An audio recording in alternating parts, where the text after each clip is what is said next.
It is still January 16th, which means, and I found this out through Instagram. I used to, know like all celebrities' birthdays, but I kind of like fell off or whatever. But anyway, today is Sade's birthday, and it is also the one and only Aaliyah's birthday. I had these two albums because these are the only two albums that I personally own by these artists. Um, of course, this one is the Essential Sade, so it's all of her songs pretty much. It's a 2 disc CD. Um, my personal favorite song, if I had to pick one by Sade, would probably have to be "By Your Side." By your side, baby. Love her, but I also love Cherish the Day, Your Love Is King, Hang On to Your Love, Never As Good As the First Time, Kiss of Life. You give me the kiss of life. No Ordinary Love, of course. No Ordinary Love. Legendary. Darling. I mean, I can go on. Baby For the. Love that song. Let's see. The Moon in the Sky. I can go on and on. Love Sade, living legend. And today she turns 58 years old. Sade still looks amazing, child. I swear. Of course, the legendary, iconic Aaliyah, her One in a Million album. Iconic album. It is what it is. I believe this is her most successful album. I could be wrong. I tried to Google it, but I really wasn't getting any like definite answers. So y'all help me out with that. But y'all know Aaliyah um passed away 2001 August 25th. Um, Tragic, as you guys know. She was in her prime. She had did two movies, Romeo Must Die and um Queen of the Damned. She was her career was just getting ready to skyrocket. She was just getting ready to be an international star, I feel. And the unfortunate plane crash happened. I remember I was in sixth grade when all this was going down in 2001. And it was so sad. And we used to write in our journals every day. Our teacher used to get us to write in the journals, and she was just like, basically just write whatever you're feeling, write what's on your heart, etc. And I wrote like 3 or 4 pages on Aliyah in my journal, and then we also had an assignment that we had to write. Basically, a person that something that means so much to you. I can't remember. It was so long ago, but it was something like write about something that means something to you. Something write something that means something to you at this current time, and you know um, what do you like to do and who inspired you or etc. And Aaliyah was definitely one of my inspirations. I think she's dope. Very talented and all that good stuff. Of course, this album included the legendary One in a Million record. This is the record that really made Aaliyah, popular, made her pop to a lot of different people. Of course, One in a Million, Hot Like Fire, If Your Girl Only Knew, her rendition of Choosy Lovers. You're so choosy. Um, how could the one I gave my heart to break my heart so bad? How could the one that gave me pleasure make me feel so sad? Won't somebody tell me so that I can understand? If you love me, how could you hurt me so bad? Tell me. Yes, ma'am. Shouts out to Aaliyah. Um, I definitely feel like she would have ventured more into acting if she would have still been living, because I feel like she developed a whole new love for acting, and the acting world loved Aaliyah, and she was getting better and better, and just shouts out to her. And I have to stock up on my Aaliyah collection. But one of my friends was telling me that apparently Aaliyah's family like is taking her music like off of iTunes, off of everything. I don't know if that's completely true. I'm gonna do a little research on it. But I heard that that's what Leah's family is doing. They're trying to take her music, so people can't purchase her music and stuff, which is whack. I hope that's not true. Like she meant, obviously that's her family. I understand, but she meant so much to everybody, So yeah, Aaliyah, love her. I What's my favorite Aaliyah song? If I had to pick one, oh god.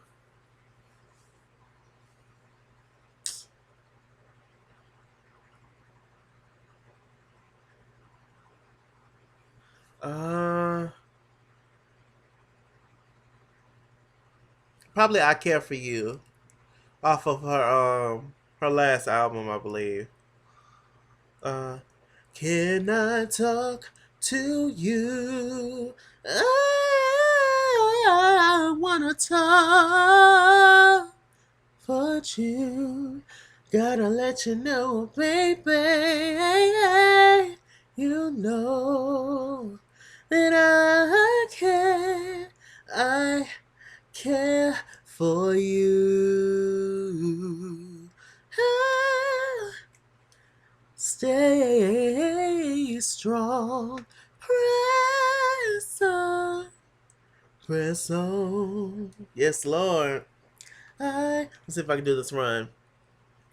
I care for you. For you. Something like that. Anyway, shouts out to her. I care for you, and I love. I don't wanna be without you, be without you. Of course, rock the boat, one in a million. Like I said, I could the one I give my heart to. Um, Let me know, let me know.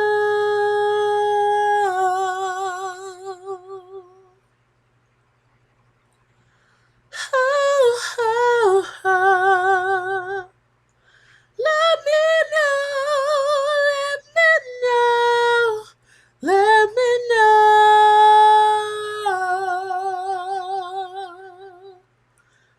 what I feel, what I feel.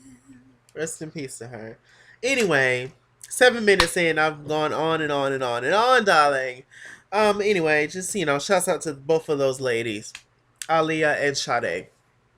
You guys let me know y'all favorite Ali and Sade songs about that. All right. So first of all, besides that, I want to open up this video with my girl, Miss Nisha D. Nishad, one of my lovely subscribers.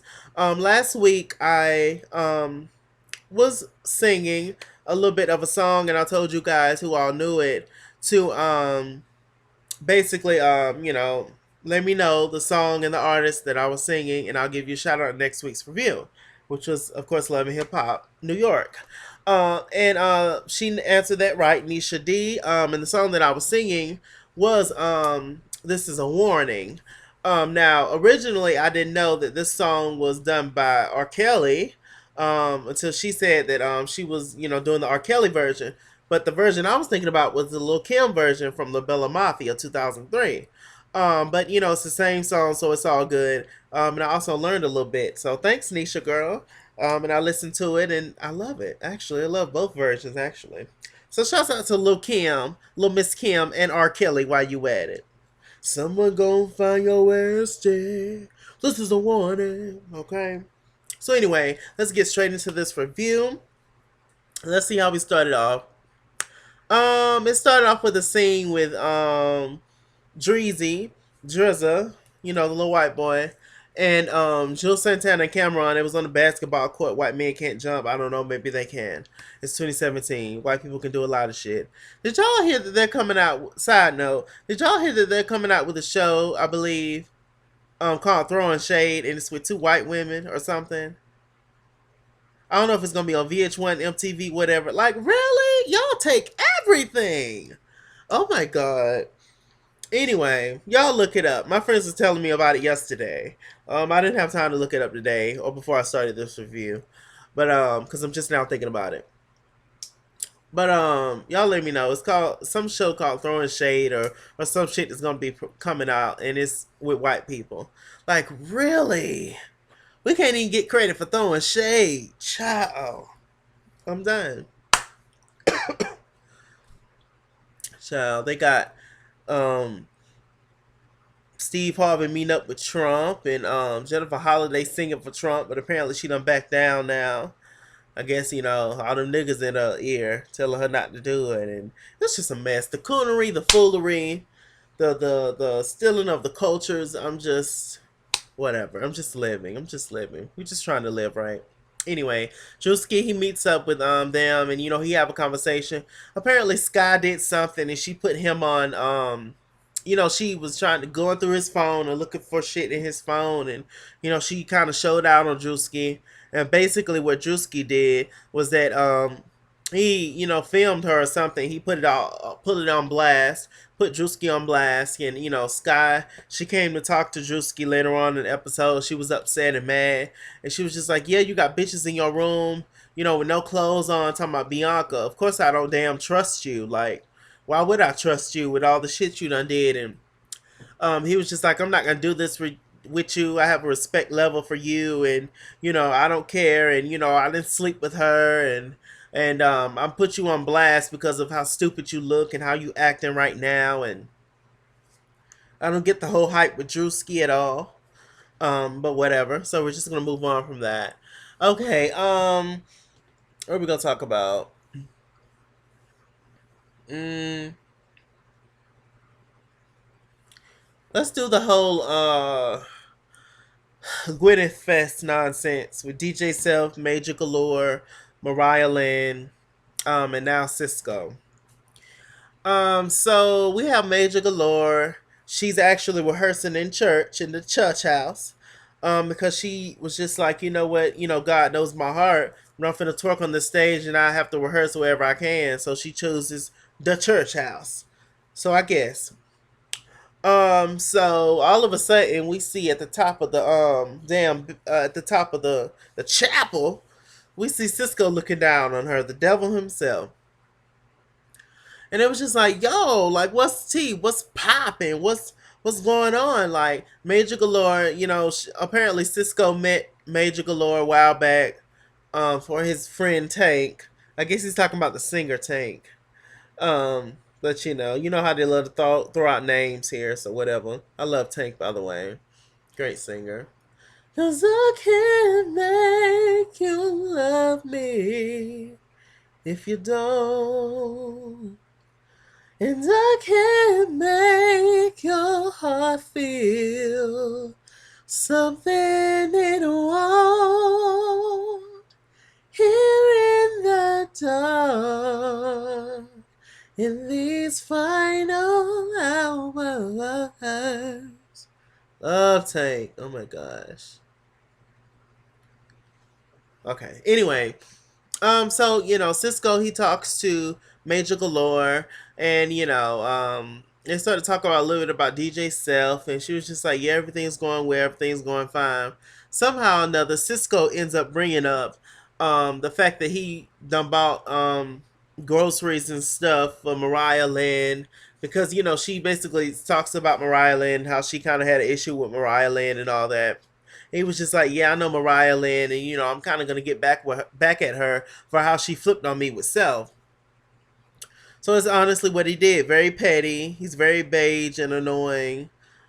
Cisco was just like, you know what, I helped her out with groceries and all kind of stuff. So she kind of owes me and this and that. And he basically, just trying to get in Major Galore's ear and just trying to get back with her and be shady and shisty and messy. So we have DJ Self, and he is trying to work with um Major Galore and Mariah Lynn. Of course, they're both on his label now. Mariah Lynn finally signed them papers like Usher. And she's trying to get on through, but it's this whole fight with who's the first lady of Gwyneth.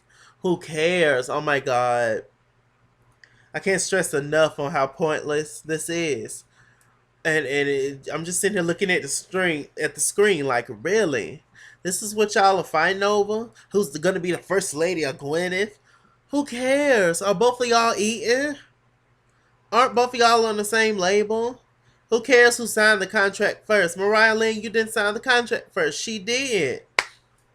Whoop de doo. It's the stupidest. Oh my god. So anyway, still stuffed up, y'all. Sinuses. So anyway, Mariah Lynn and Major Girl, they they do the whole Gwyneth Fest. Well, a showcase to show who's gonna, make it to the big stage. I guess it's gonna be on the season finale. That DJ Self is gonna be hosting or whatever. Who's gonna make it on the big stage, on the big showcase? So basically, there can only be one girl, and Mariah Lynn and Major is fighting for the thing. So Major, she gets up there and she raps and spits and does her thing. But there's some technical difficulties or something going on, and she had to start the track over, and then she, started back to lip sync. So then, we get to Mariah Lynn. She's spitting her 1-2 verse thing. And there you go. It was both the F bomb for me. I was both unimpressed by both of them, but whatever. So the Creep Squad was there, minus Cisco, and they was talking and shooting the shit. It was just like, so fellas, what you think? DJ Self asked Peter and Rich. And they was just like, you know what? To be honest, Mariah Lynn, her performance was better, but Major Galore, she got the better song. So of course here comes Mariah in her wig, and here comes Major in her split, and they come down and sit down. Mariah starts to throw jabs at Major's performance in front of her because she messed up or there was some technical difficulties, whatever. And Mariah Lynn was just like, it proves, who's more dedicated in this industry, who's more seasoned than I am in this industry. The fact that that happened, and just basically throwing jabs at Major Galore. Major Galore starts to throw jabs at her, saying that your song is whack and you're whack, and Cisco had to buy for groceries for you, and that's when Peter Guns was just like, "Who said? Where you get that information from?" And she was just like, "Oh, Cisco told me." So all the Creep Squad put their head down and was just like, "Wow, this guy cried on last episode embracing Peter like a teddy bear, and now all of a sudden he's back to being evil or whatever." He's legit the Ted. He's Ted too. Legit. Um and so it was just like, damn. So Mariah Lynn, the littlest thing in the room, always telling people to jump. So jump, do your thing. So Major threw some drinks on her, and Mariah tried to get her, but of course Mariah weighs a buck 05. A little later on, DJ Self, Mariah Lynn, and Major Galore, they meet up and have a conversation. And basically, Mariah Lynn, she throws some water on Major to get back at her. And Mariah was just like, you know what, this shit petty or whatever. I don't care. But if anytime this bitch wanna jump, and we can bang or whatever and get it on through. But they all agree that pretty much Cisco is the issue, and Major Galore realized that Cisco was just trying to, cause a wedge, even dipper wedge between them because of his hate, pretty much, for DJ Self.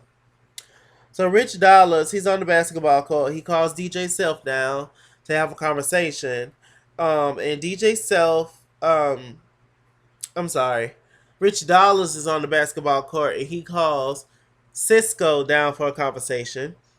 And Cisco come down, all greased up. He's just like, yo, what's going on? Cisco was like, yo, Rich, you got a problem with me? Rich was just like, yes, I've had a problem with you for a long time. So he come out the gates, when he was playing basketball, and they started to have a conversation. He was just like, yo, what the fuck is going on? All this shit you did to Rich, the things that you did with me, and how we fell out over Mariah, a girl. Um, and I just can't believe all this stuff. And how could you do that to me? And Rich, he takes his head, and they hug and embrace a little bit. But then Rich is so dramatic, he walks off and has a Moniece moment. And I was just like, look at this foolishness here. Look at him. Look at him. Look at him. Cisco, he's upset again, crying, and Rich, he wants his friend back, but he don't want to pull up with the whole foolishness and everything that happened. Also, a little late early in the episode, Rich Dollars and Peter Guns met up when Peter basically explained to Rich everything that was going on with Cisco, and Rich wasn't buying it at all. But he, obviously he agreed to have a conversation with him, and there you go. Let's see. Oh, let's get to the baby mamas, Yandy and all them. I'm so sick of them. I swear. So Yandy, she meets up with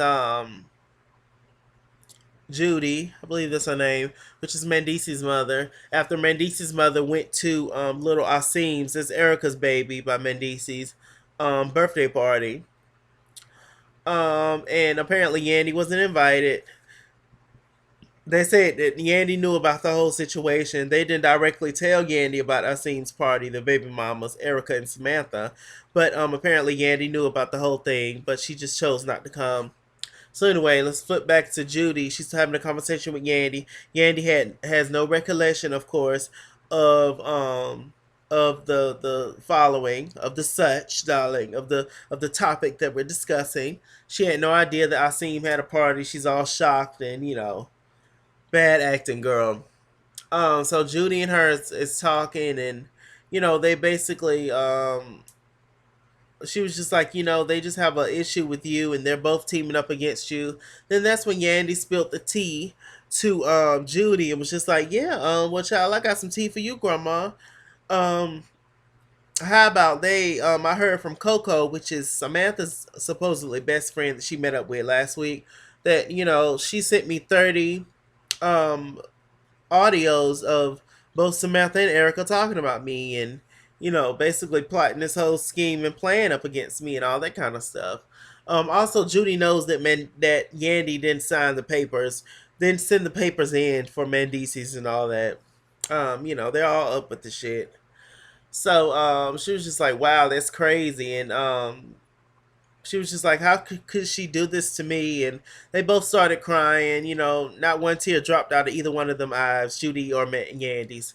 So we go on to the final scene, which was pretty much um Erica. They meet up with Erica, Judy, and Yandy. They have a conversation. Yandy came in there looking like a dancing doll, or somebody Spanish movie, or telenovela, whatever. And Judy came in there looking like Judy, and like a principal, somebody's school. They came in there talking, arguing, and Yandy was just like, "You just don't want to let this die." And who do you think you are? If y'all notice, Yandy never goes anywhere by herself. She always need the only place she went was by herself was to meet up with Coco, but she always need some backup or some shit. So of course she has Judy on her side. She always needs somebody on her side. That's when she gets bucker and acts bad, and when she wants to swing out. So Erica was just like, "What the hell are you talking about? Like, what's the tea? Like, ain't nobody being bothered with you. Like, you lying and yada yada." I think they're all full of shit, to be honest. Um, and so all of a sudden Samantha shows up. Samantha was just like, "Yeah, I recorded your phone calls. Judy, I recorded you too. I recorded everybody. I'm recording all these hoes, okay?" So somehow or another, yeah, Samantha called Yandy a bitch. Yandy pushes her, and security holding them back, and Samantha was just like, "Bitch, I'll rip you to shreds," and all this kind of stuff, and it's just pure foolishness. Also, earlier in the episode, Mendices, he had a call from Samantha. Samantha was just like, "Look, I ain't heard nothing from you in forever. Like, you just now calling me. I ain't heard nothing from you in months. You ain't calling asking about the baby. All you doing is just calling and bitching about this whole Yandy thing and situation, and it's just a mess. They're draining. Yandy's draining. The baby mama's draining. The whole shit is draining, darlings. And where the hell is Cardi B? Cardi B ain't nowhere on this damn season. Like, where is Cardi B? Bring back Cardi B. Like, it seems like, I heard that this was Cardi's B last season of this show. But dang, has she already left? Like she already kicked the bucket. I personally think it's a bad move for Cardi B.